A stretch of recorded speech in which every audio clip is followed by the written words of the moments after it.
മച്ചന്മാരെ, ചെമ്പല്ലികളുടെയും കാളാഞ്ചികളുടെയും വരക്കുടകളുടെയും വറ്റകളുടെയും വിഹാര കേന്ദ്രമായ ഒരു തകർപ്പൻ സ്പോട്ടിലാണ് നമ്മൾ വേട്ടയ്ക്ക് എത്തിയിരിക്കുന്നത്. നമ്മുടെ ചൂണ്ടക്കാരെല്ലാം വേട്ട തുടങ്ങിക്കഴിഞ്ഞു. മച്ചന്മാരെ, നമ്മൾ കാത്തിരുന്ന നിമിഷം എത്തിയിരിക്കുകയാണ്.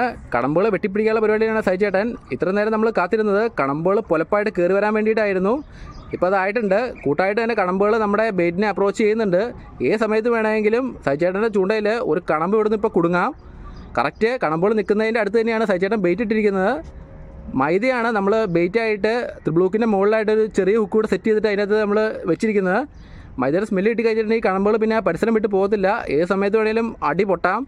കണമ്പ് വന്ന് പതുക്കെ നമ്മുടെ ബെയ്റ്റിൽ കൊത്തി തുടങ്ങുമ്പോൾ പവർഫുൾ ഹുക്കപ്പ് കൊടുത്ത് അവനെ ചൂണ്ടയിൽ ലോക്കാക്കുകയാണ് ചെയ്യുക. അങ്ങനെ ഫസ്റ്റ് മീൻ കയറിയിരിക്കുകയാണ്. ഒരു എന്ത് മീനാണ് സഹിച്ചേട്ടത്? വറ്റ, കട്ര. അപ്പോൾ നമുക്കൊരു കട്രയാണ് കിട്ടിയത്. നമ്മൾ കണമ്പിനാണ് ടാർഗറ്റ് ചെയ്തെങ്കിലും നമുക്ക് കുടുങ്ങി കിട്ടിയിരിക്കുന്ന ഒരു കട്രയാണ്. ഇത് കട്രയുടെ ഒരു ചെറിയൊരു കുട്ടിയാണ്. അപ്പോൾ നമ്മളതിനെ റിലീസ് ചെയ്യുകയാണ്. കുട്ടിയാണെന്ന് പറഞ്ഞിട്ട് കാര്യമില്ല. ഇതിൻ്റെ മുള്ളിൻ്റെ കുത്തിയിട്ട് കഴിഞ്ഞാൽ നല്ല ഡേഞ്ചറാണ്. നച്ചറേനേക്കാളും ഡേഞ്ചറാണെന്നാണ് പറയുക ഈ കട്രയുടെ മുള്ളിൻ്റെ കുത്തിയിട്ട് കഴിഞ്ഞാൽ. അപ്പോൾ നമ്മൾ അതിനെ റിലീസ് ചെയ്യുകയാണ്. നമ്മൾ എടുക്കുന്നില്ല. ഇതിൻ്റെ വലുത് കഴിക്കാൻ പറ്റും, പക്ഷേ ചെറിയ കട്രേനെ എങ്ങനെയാലും കഴിക്കാനായിട്ട് എടുക്കാറില്ല. അപ്പോൾ നമ്മൾ റിലീസ് ചെയ്തിരിക്കുകയാണ്.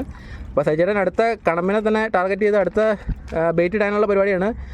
അപ്പോൾ കണമ്പ് നമ്മൾ നേരത്തെ കണ്ട സ്പോട്ടിൽ സൈച്ചേട്ടൻ ബ്രെഡ് എറിയാണ്. ഈ ബ്രെഡിൻ്റെ സ്മെല്ല് പിടിച്ചിട്ടാണ് ഒരു കയറി വരിക. മച്ചന്മാരെ, കണമ്പടിക്കാനുള്ള കാത്തിരിപ്പിലാണ് നമ്മൾ. ശരിക്കും കണമ്പുകൾ നമ്മുടെ ബെയിനെ അപ്രോച്ച് ചെയ്യുന്നുണ്ട്. സൈച്ചേട്ടൻ കണമ്പിനെ പൊക്കാനുള്ള തീവ്ര ശ്രമത്തിലാണ്. കണമ്പുകൾ പാളിപ്പാളി നമ്മുടെ ബെയ്റ്റിൻ്റെ അടുത്തുകൂടെ വരുന്നത് വ്യക്തമായിട്ട് തന്നെ കാണാൻ കണമ്പ് കുത്തുന്നുണ്ട്. ഓ മച്ചന്മാരെ, ഫസ്റ്റ് കണമ്പിനെ അങ്ങനെ സഹിച്ചേട്ടൻ അടിച്ച് കയറ്റിയിരിക്കുകയാണ്. അങ്ങനെ നമ്മുടെ കാത്തിരിപ്പുകൾ കുളവിൽ ഫസ്റ്റ് കണമ്പ് കയറിയിരിക്കുകയാണ്. ഇനി ഒരു വിഷയമില്ല, ഒന്നിനു പുറകെ ഒന്നായി കണമ്പുകൾ ഇനി ചറപറ അടിച്ച് കയറിക്കോളും. അതാണ് ഈ കണമ്പ് കൊടുത്തതിൻ്റെ ഒരു പ്രത്യേകത. ആദ്യത്തെ ഒരു മീൻ കയറാനുള്ള കാത്തിരിപ്പ് അങ്ങനെ സഹിച്ചേട്ടൻ നമുക്ക് കാണിച്ചിട്ടാണ്. ഫസ്റ്റ് കണമ്പ് കൈ നിൽക്കുന്നില്ല. ശരിക്കും നല്ല വഴുകി പോകും കണമ്പ്. നമുക്ക് മറ്റ് മീനുകൾ പിടിക്കും പോലെ ഈസി ആയിട്ട് അങ്ങനെ ഹാൻഡിൽ ചെയ്യാൻ പറ്റുന്ന മീനുകളല്ല ഈ കണമ്പുകൾ. ഇവിടെ ശരീരത്തിൽ മൊത്തം ചെതമ്പലുകളാണ്. ഒരു പ്രത്യേകത ഉണ്ട്, ഇവരുടെ തലയിലേക്കും ചെതമ്പലുകൾ നമുക്ക് കാണാനായിട്ട് പറ്റും. അപ്പോൾ നമ്മൾ കൊല്ലിലേക്ക് മാറ്റുകയാണ് അടുത്ത മീനെ ടാർഗറ്റ് ചെയ്യാനായിട്ട്. ഈ കണമ്പെടുത്തിട്ട് ഒരു പ്രത്യേകം ശ്രദ്ധിക്കണം.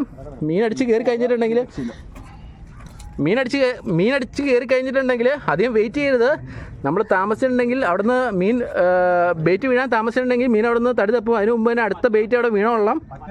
ഇതേ വറ്റയും കയറി വരുന്നതാണ് കലേഷേട്ടൻ പറയുന്നത്. കണമ്പുടുത്തതിനോടൊപ്പം തകർപ്പം വറ്റയും കയറി അടിക്കാൻ ചാൻസ് ഉണ്ട്. അപ്പോൾ നമുക്ക് വറ്റയ്ക്ക് വേണ്ടി നമ്മൾ ലൈവാണ് കൊണ്ടുവന്നിരിക്കുന്നത്. പക്ഷേ ഈ കണമ്പുകൾ ഇങ്ങനെ കിടന്ന് കളിക്കുന്നതുകൊണ്ട് നമുക്ക് ലൈവ് ഇടാനുള്ള സമയം കിട്ടുന്നില്ല. സച്ചേട്ടൻ ദേ അടുത്ത മീനെ ടാർഗറ്റ് ചെയ്യാനായിട്ട് ബെയ്റ്റ് എല്ലാം സെറ്റ് ചെയ്ത് വെയിറ്റിങ്ങിലാണ്.